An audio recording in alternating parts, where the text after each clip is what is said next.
All right. Welcome to the TMZ podcast. My name is Branson Quirk, and I'm technically filling in for Charlie Cotton today. While he is away, actually, at the courthouse, he is live at Nick Reiner's arraignment, which starts in about an hour and a half. We got him right here, Charlie Cotton. He's out on the street. Let's get the camera over to him. Hey, Branson. Hey, everyone. Welcome to the TMZ podcast. How you doing? Yeah, I'm in the field today. I've been allowed out of the office, so I'm here. I brought my smoke machine. There's like everyone from the media here. Here's Lindsay. Hello, all. TMZ PA here to help. Awesome. We got a few TMZ people here to go over the court case today because we should get a plea. This is his arraignment. We should get everyone's kind of expecting him to plead not guilty by reason of insanity, but we'll see. Alan Jackson is going to arrive soon. He's going to get out of a car right here and go through here. And people like Lindsay are going to run over to him and try to ask him a question. And as he goes into the courthouse. Right. But yeah, it's kind of like, it's chaotic, but it's kind of like, it's cool to be here and experience such a huge court case. It's crazy. Yeah. I mean, yeah, so just to catch everybody up, today is the formal arraignment of Nick Reiner, the son of legendary director Rob Reiner and photographer Michelle Singer Reiner. He's been charged with 2 counts of first-degree murder with special circumstances of multiple murders. And what that means is that he could possibly face the death penalty. Now, that's the big question here, whether or not that is going to be in play, because just like you said, he is possibly going to plead guilty or plead not guilty by reason of insanity. Now, tell us, Charlie, you're at the courthouse right now, about an hour and a half out from this beginning. You said Alan Jackson, Nick Reiner's lawyer, is arriving soon, not far from you. What is it like out there at the court right now? Is it hectic? What's going on? Yeah, I mean, it's as busy as I've seen it here. This is like the biggest sort of true crime in the country right now. So everyone's glued to it. And yeah, we're all expecting him to put in that not guilty plea by reason of insanity. But what we kind of expect is that this isn't sort of like a who done it. It's like a why done it. Mm-hmm. And what Alan Jackson, who's is he the most famous lawyer in the country right now because of the Karen Reed? He represented Kevin Spacey. Right. And now he's on the Nick Reiner. So he'll be here any second. And he's basically going to have to prove that when if Nick Reiner committed these acts, why? And in what mental state? And what was his sort of intention? Was he in his right mind? Did he know what he was doing was wrong? Because if Alan Jackson can prove that he was because of drugs or because of his mental health, he didn't know where he was. He didn't know what he was doing. Right. If he can prove that, then that'll be very helpful in his defense. But obviously what the prosecutors are trying to prove is that this was, potentially premeditated. That as we stand here today, we don't know, did Nick Reiner, did he kill his parents right after an argument at Conan O'Brien's holiday party? Right. Or just the day before? Did he kind of go home or go to the hotel, check in, think about it, return to the family home where he had been living to kill his parents? If so, that's you can still say, by reason of insanity, but for that amount of time, it's harder to prove because you have got time to sort of think on it and come down. And so this is all going to play out over the next, I don't even know if this will go to trial this year. This is going to be a hectic sort of discovery phase. Well, that's the thing, is that discovery could halt this trial for essentially freezing it for months and months right now. So once he goes in there and he makes that plea not guilty by reason of insanity, Alan Jackson could very well cause this to be frozen for months and months. Now, for me, looking at this trial, it's not just a murder trial, it's a psychiatric evaluation. And I want to talk about that moment of him going to the hotel very early on Sunday morning. That's my moment, because why did he go to the hotel? Because in my mind, I'm thinking he knew he did something wrong, and that's why he knew he had to get out of there as soon as possible. If he had thought he did nothing wrong, wouldn't he have just gone to bed that night at the home? I can understand sort of like your theory on that, except for the fact that when he checked into the hotel staff have reported they didn't see, any blood on him. They didn't see that he was. They said that he seemed sort of strung out a bit, tweaked, I think maybe was the word used. But they didn't see any blood on him. Now we do know that blood was found in the hotel rooms, so that's what leads me to speculate that maybe he checked in and then went back. And if so, I do think it's harder to prove, like, by reason of insanity, because it becomes less of a crime of passion then. You know what I mean? Like someone acting in the moment. And also with these, it's impossible to sound delicate when you talk about this, but, with stabbings like this, it's not like an easy murder. He has to. There's been reports that maybe he slit their throats too, but for two people to have them die from stab, wounds, that takes a lot of effort, takes quite a lot of time. Multiple so stabs. it's not like, you got really, something happened. How, man? It's not like you got really angry in the moment and like you just fired a gun and you're like, oh, what did I do? Or something like that. It's like, it's a lot of time. And so that's what the prosecutors, that's what the case that they're going to be building. As we stand here, we don't know everything that happened with the actual murders, like what happened in that house on that day. All of these facts will come to light, but today's really the day of seeing where Nick Reiner stands, what he's going to plead. Well, Nick Reiner, he's currently being held at the Twin Towers Detention Center in downtown Los Angeles. And looking at this, I want to ask your opinion on this, Charlie. What do you think? Do you think that they are going to send him back to a jail cell after this if he does plead not guilty by reason of insanity? Does that allow him to be put in some type of special care instead? Could he possibly not go back to a jail cell today after this?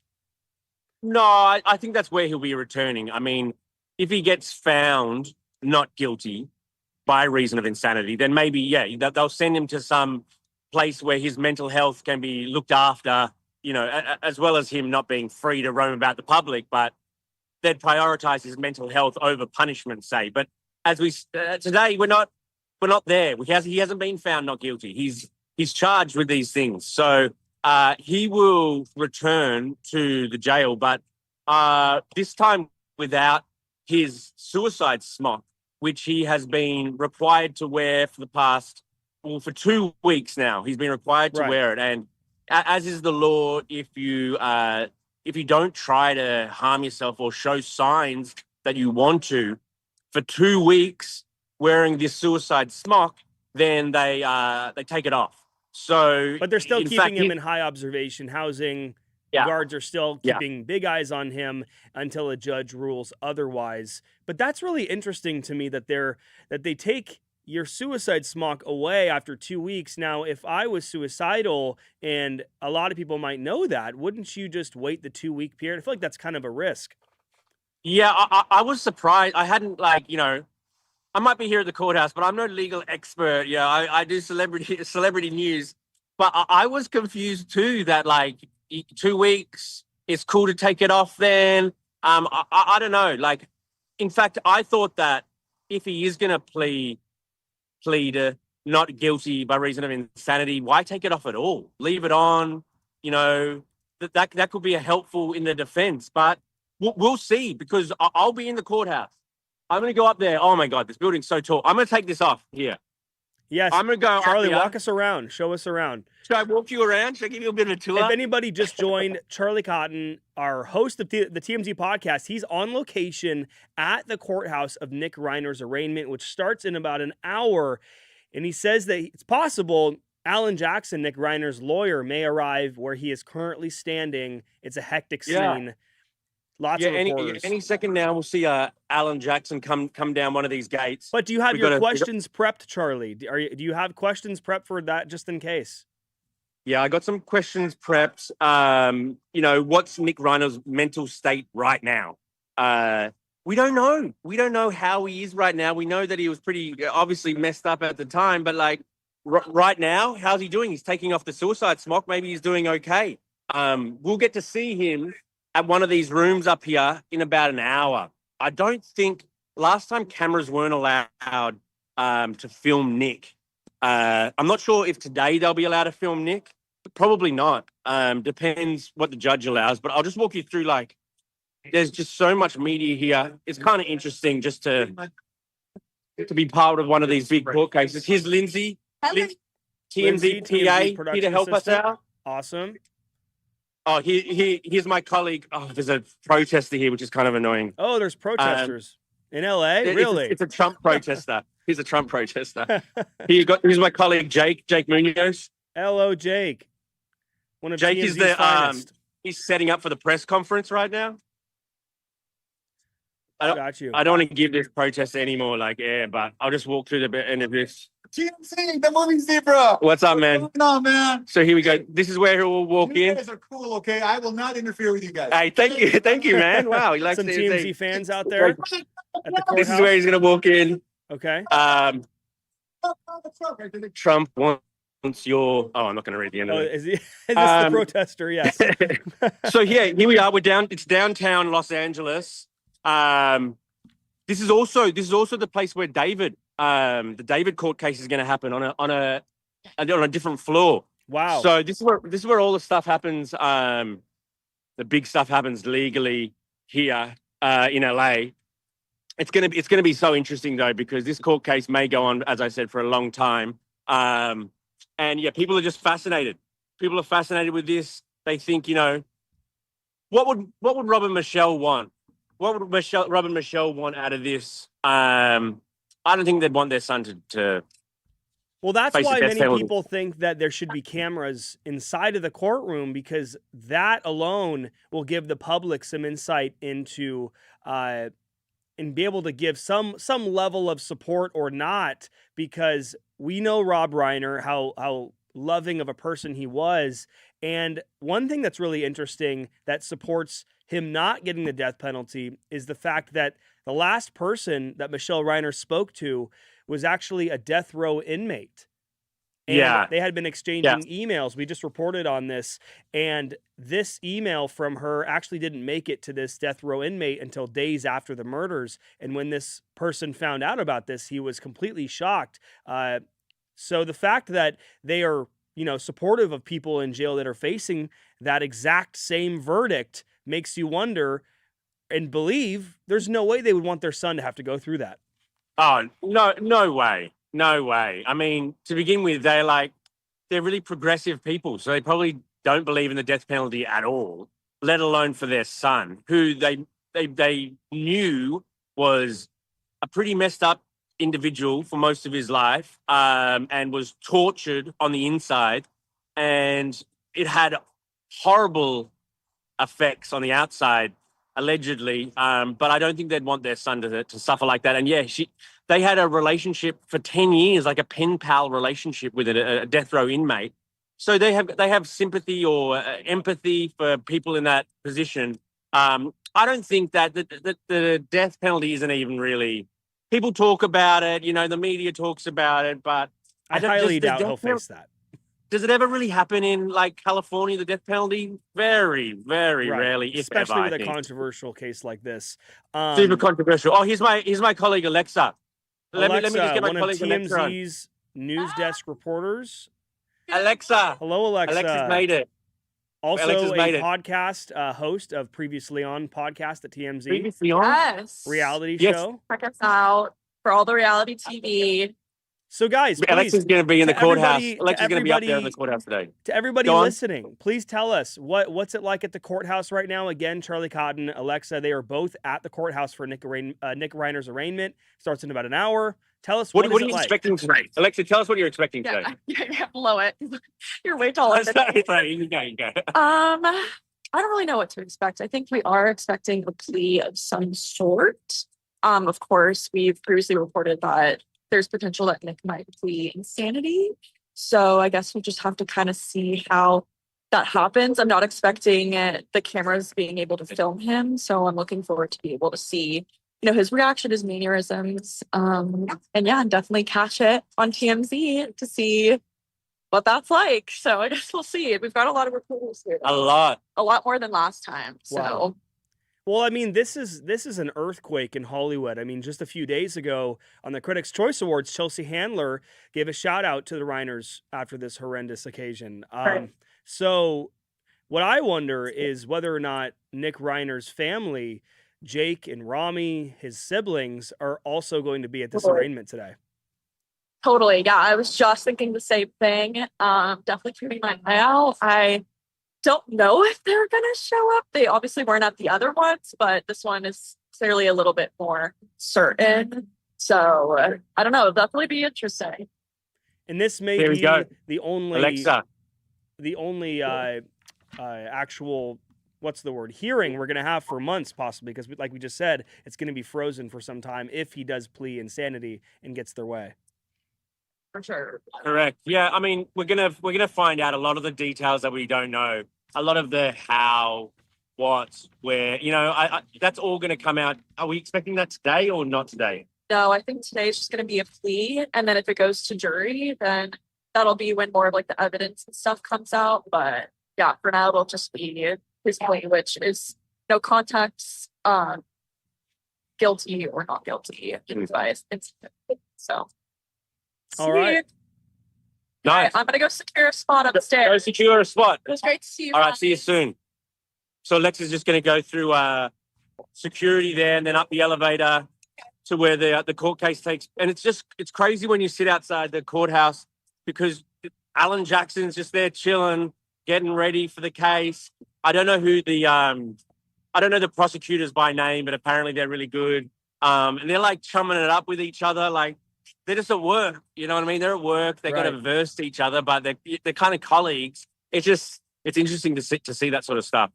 Well, Charlie, there's some comments here on YouTube for you. Again, guys, please leave your comments if you have any questions for Charlie. Again, he's at the courthouse for this arraignment that's about to begin in about an hour.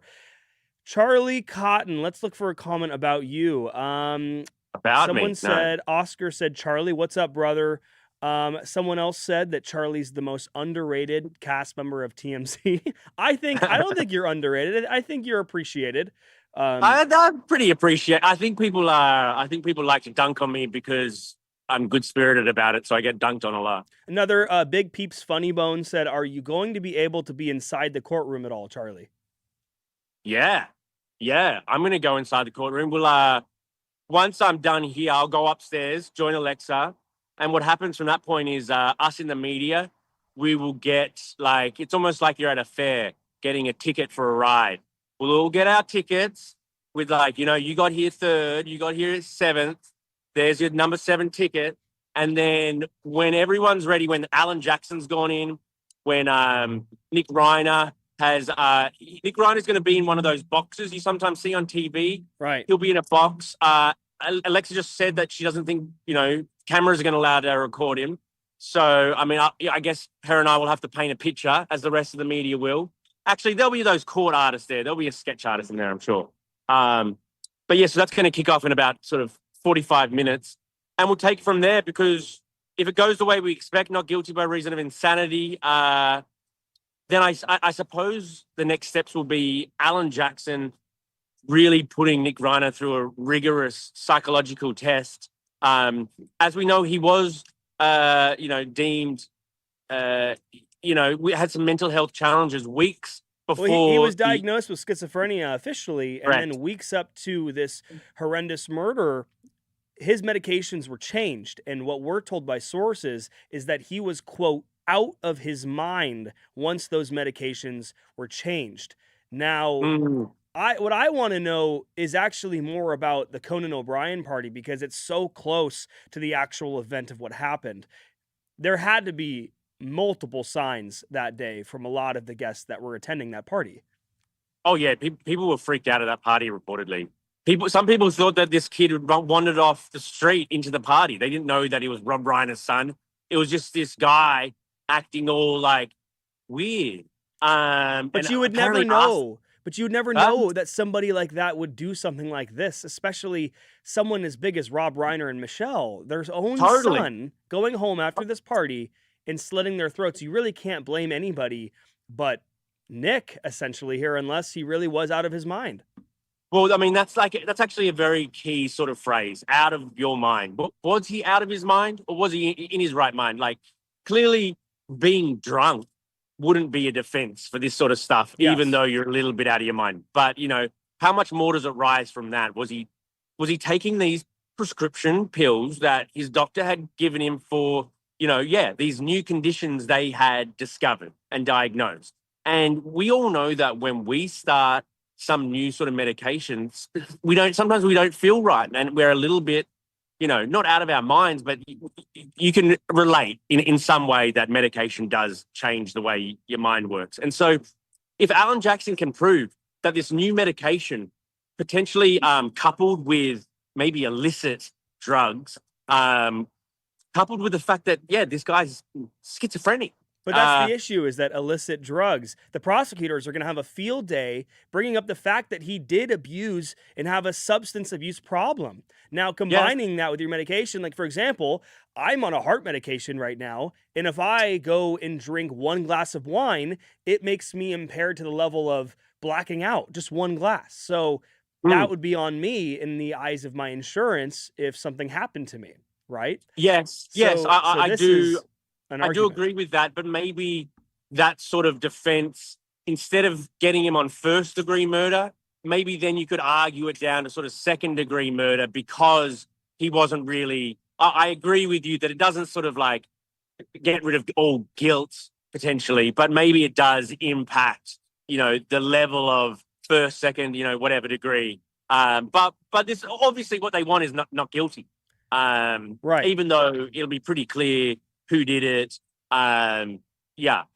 This court case will tell a lot. Charlie, someone made a really interesting point, and this really changes my mind a little bit, thinking about the hotel situation. I can't say the name right. Gail Digga-Roll 6848 said he definitely took a shower. Now, doing that gives me the idea that he's guilty, because in the hotel room, they found blood on the sheets. He hung up sheets against the window, which is strange in itself, but there was blood in the shower as well. So at some point, he realized, I'm covered in something. I'm covered in blood. I need to get this off my body. Now, maybe he had a realization after the fact. That's also a possibility.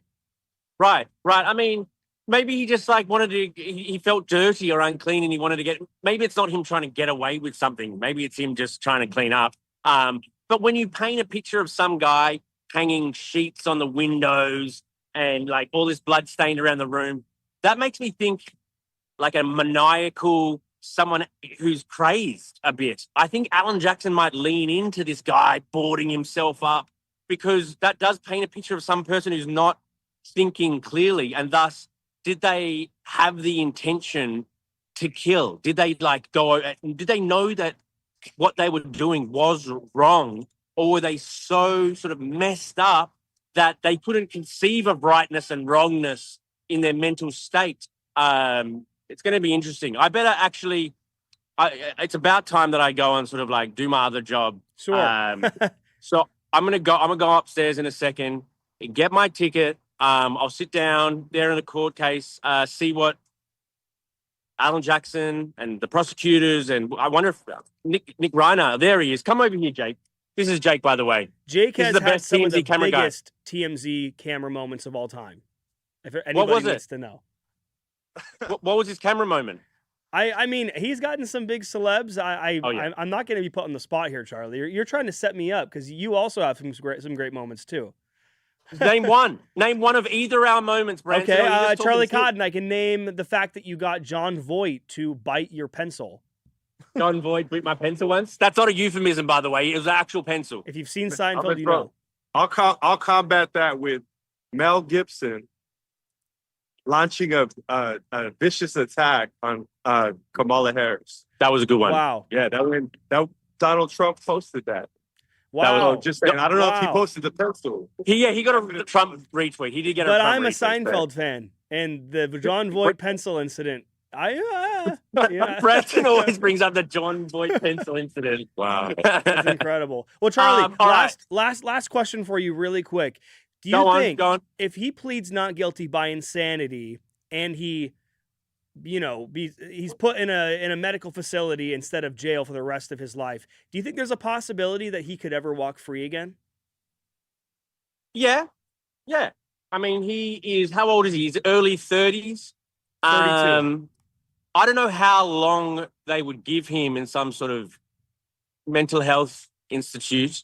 But yeah, I'd say he would walk free one day if after a period of time he is adjudged, mentally fit and not a threat to anyone else.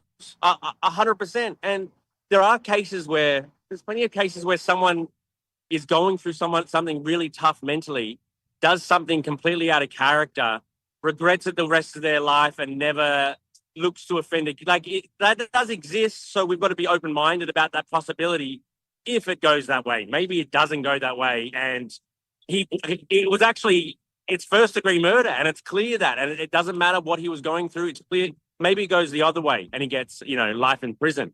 We'll have to see. Today is going to be the first chapter in what will be a pretty long book, I think. Right. Well, Charlie, please get back to your job, and we'll see you here tomorrow back on the TMZ podcast, hopefully with a lot more exclusives for everybody. Totally. It's been nice to do the podcast live on the street. I might get used to this. I think I might do it live, from the airport tomorrow, maybe, Branson. Yes, we would all love to see and be involved in what goes on day to day for TMZ for you. Right. We're just live streamers now. I'm just a live streamer. If anybody doesn't know, I'm the head of podcasts here at TMZ. I'm the producer of the TMZ podcast. Devin Rawl, who hosts it, he is very busy working on this exact topic that we're talking about right now. So I had to jump in here and talk to Charlie. And I'm going to shamelessly plug it. I host a wrestling podcast here at TMZ called Inside the Ring if you're a wrestling fan. It's also on our YouTube channel on TMZ Sports. Please go check it out. We just had Chelsea Green and Gunther, who beat John Cena. So please check that out. Charlie Cotton, hope you have a great day. Please stay safe out there. Please get more exclusives than any of the other reporters. I will. Oh, you know me, Branson. I brought the smoke machine. I even brought the smoke machine. So we're gonna get some. We're gonna get some good scoops today. Nice talking to you, Branson. Nice talking to you, everyone out there. Appreciate y'all for real. Speak to you later. Thank you. See everybody.